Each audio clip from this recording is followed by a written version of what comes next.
أشهد أن لا أن لا إله إله إلا الله إلا الله وأشهد وأشهد أن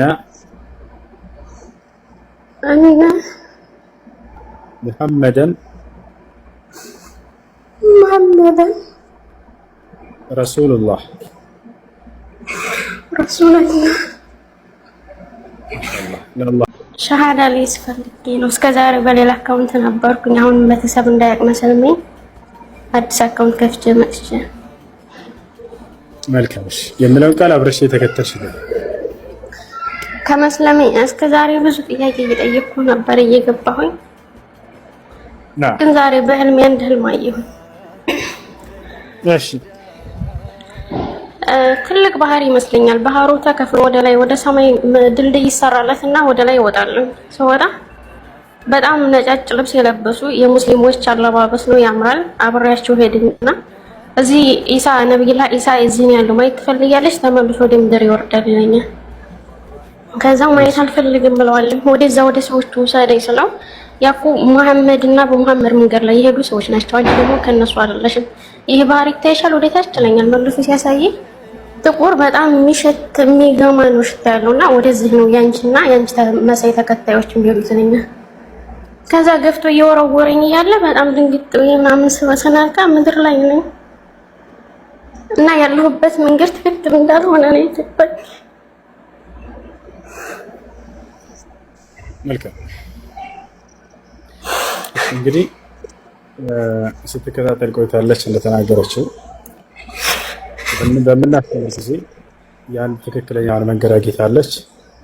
ግን ያን ለመቀበል ውስጣቸው የሚመላለስበት ጊዜ ይኖራል። ቤተሰብ ምን ይለኛል የሚለን ነገር ያን ነገር አምላክ አላህ ሱብሓነሁ ወተዓላ በህልም ሊገልጥላቸው ይችላል።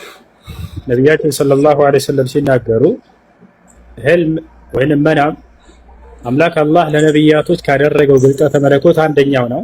ሁሉም ለነቢያት የሚሰጠው ግልጠተ መለኮት አልቋል። ህልም ብቻ ለሰዎች ተትቷል ብለው ተናግረዋል። በህልማቸው አምላክ አላህ ሱብሓነሁ ወተዓላ እውነተኛውን መንገድ የሚያሳይባቸው ጊዜ ይኖራል። ያ ማለት ግን ህልም ብቻውን ማስረጃ ይሆናል ማለት ሳይሆን ያ ህልም ከቁርአንና ከሐዲስ ጋር ወይንም ከእውነተኛ የነቢያት መንገድ ጋር ተስማሚ ሆኖ ከተገኘ ነው እና ይሄን ነገር ያሳይቻል እና ለአላህ ምስጋና ይገባው። ያንን የእውነተኛውን መንገድ እስከዛሬ ስትከታተል የነበረውን አላህ ሱብሓነሁ ወተዓላ እንድትመርጪ ስላደረገች ለእርሱ ምስጋና ይገባው። ከኔ ጋር አሁን አብረሽኝ ሸሃዳ ቃል ትያለሽ። አሽሀዱ أشهد أن لا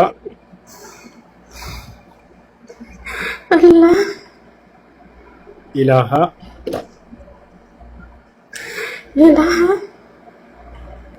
إلا الله إلا الله وأشهد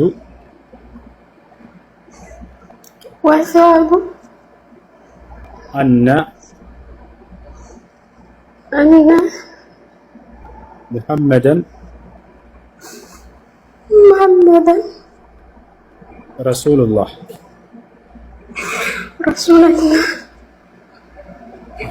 ለአላህ ምስጋና ይገባው። ከዚህ በኋላ ሙስሊም ይሆናል። ሙስሊም ሲሆን አንድ ሰው ወደ ነቢያት ህብረት ተቀላቀለ ማለት ነው። እነዚያ ሁሉ ታላላቅ ነቢያቶች የነበሩበትን መንገድ ያን ህብረት ተቀላቀላችሁ ማለት ነው። ለአላህ ምስጋና ይገባው። በዚህ በመንገድ ላይ ብቻችሁን አይደላችሁም።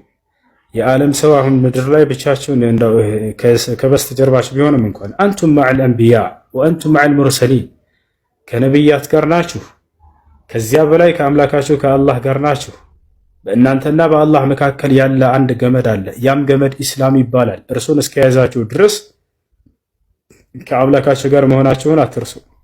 ለዚህ ነው ነቢዩ ሙሐመድ ሰለላሁ ዐለይሂ ወሰለም ላ ተሕዘን ኢነላሃ መዐና ይላሉ። አትዘን፣ አብሽር፣ አላህ ከኛ ጋር ነውና ይላሉ። አንተ መዐላሂ ወለው ኩንተ ወሕደክ ወዱምተ ዐላ አስሲራጥ አልሙስተቂም ወዐላ አልኢስላም አልዐዚም። አንተ በታላቁ በኢስላም መንገድ ላይ እስከሆንክ ድረስ ከአምላክህ ከአላህ ጋር ነህ። እንዳጠቃላይ አሁን ያልሽው ቃል የሸሃዳ ቃል ወይንም የምስክር ቃል ይባላል። ማንኛውም ሰው ወደ እስላም ሲገባ ጊዜ የሚሰጠው የምስክር ቃል ነው። ትርጉሙ እነሆ ከአንዱ አምላክ ከአላህ በስተቀር በእውነት የሚመለክ ሌላ አምላክ የለም ብዬ መሰክራለሁኝ፣ ሙሐመድም የአላህ መልእክተኛና ነብይ ናቸው ብዬ መሰክራለሁ ማለት ነው። በየሁሉም ዘመናት ነብያቶችን ይሄ ነበር ሲያስተምረው የነበሩ። የትእዛዝ ሁሉ ፊተኛና መጀመሪያው አምላክ አንድና ብቸኛ ነው፣ በእርሱ ላይ አጋር የለውም ብለው ነበር የሚያስተምሩት። ታዲያ ነቢዩ ሙሐመድ ሰለላሁ ዐለይሂ ወሰለም በቀደሙት ነቢያት መንገድ ላይ ነውና የተላኩት። የመጀመሪያው ትእዛዝና መሰረት የዚህ የእስልምና ሃይማኖት አምላክ አንድና ብቸኛ ነው፣ ከእርሱ በስተቀር ሌላ ማንም አምላክ የለም እያሉ ነበር የሚያስተምሩት። ገና በህዝቦቻቸው መካከል ሲነሱ ነቢ ሰለላሁ ዐለይሂ ወሰለም ቁሉ ላኢላሃ ኢለላህ ቱፍሊሑ ይሉ ነበር። ከአንዱ አምላክ በስተቀር በእውነት የሚመለክ ሌላ አምላክ የለም ብላችሁ መስክሩ ትድናላችሁ ይሉ ነበር። ታዲያ ይሄን ነው እነሆ ከአላህ በስተቀር በእውነት የሚመለክ ሌላ አምላክ የለም፣ ሙሐመድም የእርሱ መልእክተኛና ነብይ ናቸው ብዬ እመሰክራለሁ ማለት ነው። እሺ አንድ ሰው እስልምናን በመቀበሉ ምን ያገኛል ወደሚለው ስንመጣ አንድ ሰው እስልምናን በተቀበለበት ቀን ያለፈ ኃጢአቱ ሁሉ ይሰረይለታል፣ ይማርለታል፣ ያለምንም ኃጢአት ይሆናል። ልክ ከእናቱ ወደ እንደወጣ ህፃን ልጅ ያለምንም ኃጢአት ይሆናል። ይህን አላህ በቁርአን ላይ ሲናገር ምን አለ? ቁል ሊለዚነ ከፈሩ ኢየንተሁ ይግፈር ለሁም ማ ቀድ ሰለፍ ወኢን የዑዱ ፈቀድ መደት ሱነቱል አወሊን ይላል። ሙሐመድ ሆይ እነዚያ ለካዱት ሰዎች እንዲበላቸው ካላችሁበት ክህደት ብትቆጠቡና ወደ ኢስላም ብትመጡ ያለፈ ኃጢአታችሁ ሁሉ ይማርላችኋል በላቸው ይላል ነቢያችን ሰለላሁ ዐለይሂ ወሰለም። ታዲያ ሐዲስ ላይ ሲናገሩ ምን አሉ? አልኢስላም የጁቡ ማ ቀብለሁ አሉ። እስልምና ከእርሱ በፊት ያለን ኃጢአት ያስተሰርያል አሉ። ያ ማለት ሰውየው ሲሰልም ጊዜ ያለፈ ኃጢአቱ ሁሉ ይማርለታል ማለት ነው። ሁለተኛው ነገር እስልምና ከሞት በኋላ መነሳት ትንሣኤ ወይንም መቀስቀስ እንዳለ ያስተምራል። ገብታችሁ ከተቀሰቀሳችሁ በኋላም ገነትን እንደምትወርሱ ያስተምራል።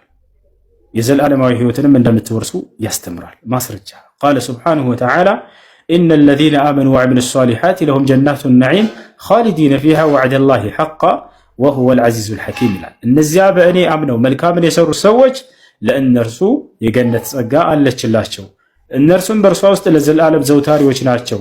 ይህ የእኔ አላህ ቃልም እውነት ነው፣ እኔ አሸናፊና ጥበበኛ የሆንኩት አምላካችሁ ነኝ እያለ ይናገራል።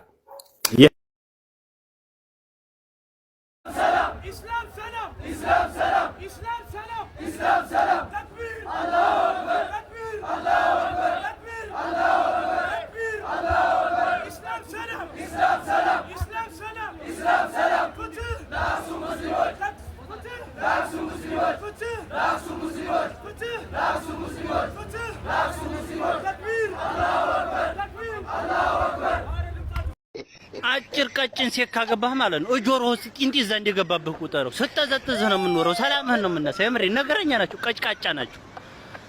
ቀጭን ሆና ደግሞ ረጅም ሴት ካገባህ እድሜ ልክህን እንደመከርክ ነው። ኧረ እባክሽ አንተ ይህ አይሆንም፣ ይሄ ቢሆን ይሄ ነው። እድሜ ልክህን ጧት መክራ ማታ ልረሳት ትችላለህ። ረጃጅም ሴቶች በጣም ቀጠን ብሎ ረዘም ያሉ እንትን እርጥብ ነገር ናቸው። ትንሽ ነከር ስለሚያደርጋቸው አሁን መክራት ልትረሳው ትችላለህ። እና እድሜ ልክህን እንደመከርክ ነው። አጠር ብላው ፈር ያለ ሴት ካገባህ ደግሞ አቤት አቤት አቤት አቤት አቤት አቤት ብስለት፣ አቤት ብልሃት፣ አቤት ቤት አያያዝ። ጎበዞች ናቸው። በቃ ደስ ብሎት ትኖራለህ እድሜ ልክህን። ወፍራም ሴት ካገባህ ደግሞ ጅልም አትላት ብስልም አትላት እንዲሁ ምንም አትላት እያለ ዝም ብላ እየገለፈጠች ያው እንግዲህ አላህ እንዲያለ ልትኖራለህ ነው የምልህ። እኔ እውነቴን ነው የምልህ። እኔ እንደ እምነቴ ያው በአንድ አምላክ አለ ብዬ ነው የማምነው። ማሻአላህ ያው በክርስትና ይሰልሱ በአካላት ወይ ተውሂዱ በመለኮት ስለሆነ ነው። ይሄን ክደሽዋል። ሶስት አካል የሚሆን አትቀበይም? ኢምሩ በነገራችን ላይ እኔ አሁን ውዝግብ ላይ ነው ያለሁት። ኦልሬዲ ሃይማኖቴ ጥያቄ ውስጥ ገብቶብኛል። ይህ ተወዛገብኩ ሰው ነኝ። በጣም ተወዛግቤ ያለሁኝ።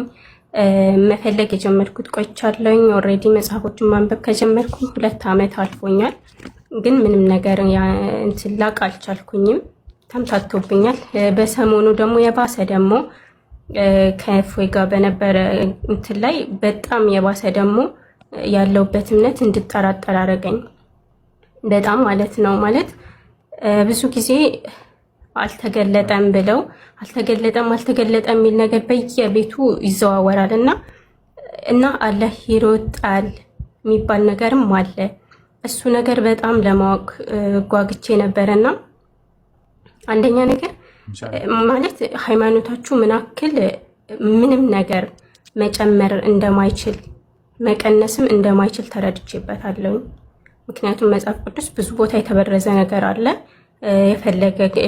የተፈለገ ጊዜ ይቀነሳል፣ ያልተፈለገው ተቆርጦ ይወጣል። ይሄ ነገርም ተረድቻለሁ። ግን በእስልምና ላይ ምናክል በጥንቃቄ እንደምትጓዙና ምንም ነገር መጨመር እንደማትችሉ መጽሐፋችሁ ላይ ምንም ነገር መጨመርም መቀነስም እንደማይቻል ተረድቼበታለሁ። ይሄ በቃ በደንብ እንዲገባኝ ነው ያተደረገውና አልተገለጠም በሚለው ላይ ይሄ ቀን ላይ በደንብ አዳምጬ የነበረ እሱ ቤት ከታችሁኝ እሱን እንትን ብሎኛል። ግን ይሄ ብዙ ቦታ ኮሜንት ላይ አላህ ይሮጣል የሚለው ነገር አለና እሱ ጋር ይሮጣል የሚለው ኬት መጣ? ይሄ ነገር በደንብ የምታብራራልኝ ማለት ምን ላይ ተሞርኩዘው ነው? ያኔ እንጃ ያኔ ስከታተል አምልጦኝ አልመሰለኝ ይሄ ነገር ላይ የተወራበት ቦታና ምኑ ጋር ነበረ ይሮጣል ብሎ እንግዲህ ማለት እንዴት ይሄ ነገር ታብራራልኝ? እንደ ጥያቄ ነው ኢንሻአላህ። እሺ ጥሩ ጥያቄ። ያው መጀመሪያ ከአምላክ ጀምርና ኢንሻአላህ አልተገለጸም ነው አስረዳሻለሁ። እሺ ያው መጀመሪያ አምላክ ቅድም ብዬሻለሁ፣ ሙስሊሞች አንድ አምላክ ነው የምናመልከው፣ ጥሪያችንም ወደ እሱ ነው፣ ላኢላሃ ኢላላህ ወደሚለው ቃል ነው። አምላክ ከአዳም ጀምሮ ያዘዛቸው ቃል ምንድነው? አንድ አምላክ አምልኩ የሚል ቃል ነው። ይሄ ቃል የነቢያት ቃል ነው፣ የነቢያት መንገድ ነው። ለዛ ነው ሙስሊሞች እስልምና የነቢያት ጠሪቁል አንቢያ ወይም ደግሞ ዳዕወቱል አንቢያ ብለን የምናምነው ማለት ነው። ይሄን ከተረዳሽ ያው ይሄ ሰፊ ሀሳብ ነው፣ ግን ኢንሻአላህ በዚህ እንለፈውና ክርስትና ላይ ግን ሶስት አምላኮች አሉ፣ አብ ወልድ መንፈስ ቅዱስ።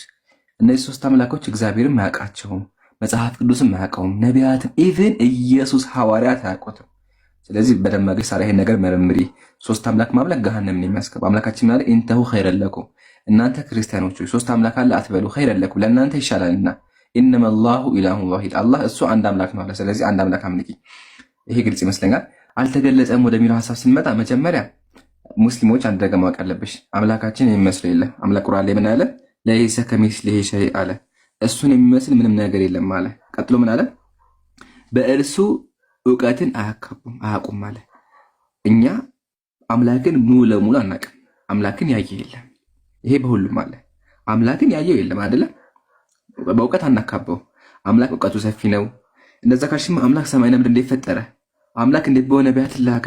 አምላክ አይባልም። አምላክን ያየ የለም። አምላካችን ቁርአን ላይ ወላ ይፈጠነ ቢሂ ሸይ። አቤት ሐቢቢ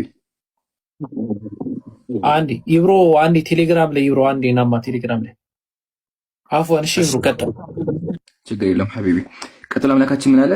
ፈላ ተድሪቡ ሊላሂ አልአምሳል፣ ለአላህ ምሳሌዎችን አትናገሩ። ስለዚህ ነው ሙስሊሞች ለአምላክ ምሳሌ ማናረግም፣ በእውቀትም አናካበው። ታዲያ ቁርአን አምላካችን ስለ አምላክ ከተመከች አምላካችን ቀጥሎ ማለት ወላ ተቅፉ ማ ለይሰ ለከ ቢሂ ኢልም አለ። ለአንተ በእርሱ እውቀት የለህ አትናገራለህ። ሙስሊሞች የማናቀው አንናገር። ገባሽ? የማናቀው አንናገርም። መስሚያ ማያ ልብም እነዚህ ሁሉ ባለቤታቸው ከእነሱ ይጠየቃል። የውመል ቂያማ አምላካቸው ይጠይቀናል። ስለዚህ ሙስሊሞች ስለ አምላክ የማናቀውን አናወራ። ኦኬ ምሳሌ አምላክ ቁርአን ላይ እጆች አሉኝ አለ። ስለዚህ እኛ ሙስሊሞች አምላካችን እጅ እንዳሉን እናምናለን። ግን ደግሞ ያልተነገረ ነገሮች አሉ። ስለዚህ እሱን አናቅም ብለን የምናልፈው የለውም አንልም፣ አለውም አንልም። አልተነገረንማ። ግን ሲፈቱል ቀቢሐ ከሆነ አምላክን ዝቅ የሚያደርግ ከሆነ አንቀበልም። ነገር ግን በቃል ደረጃ ከሆነ ያልተነገረን ከሆነ አናቅም ብለን የምናልፈው። ለምን? እውቀት ሙሉ እውቀት ስለ አምላክ የሚያውቅ የለማ። አምላክ በገለጸን ልክ ነው። ስለዚህ አምላካችን ቁርአን ላይ ምሳሌ ምን አለ? ለማ ኸለቅቱ ቢየደይ አለ።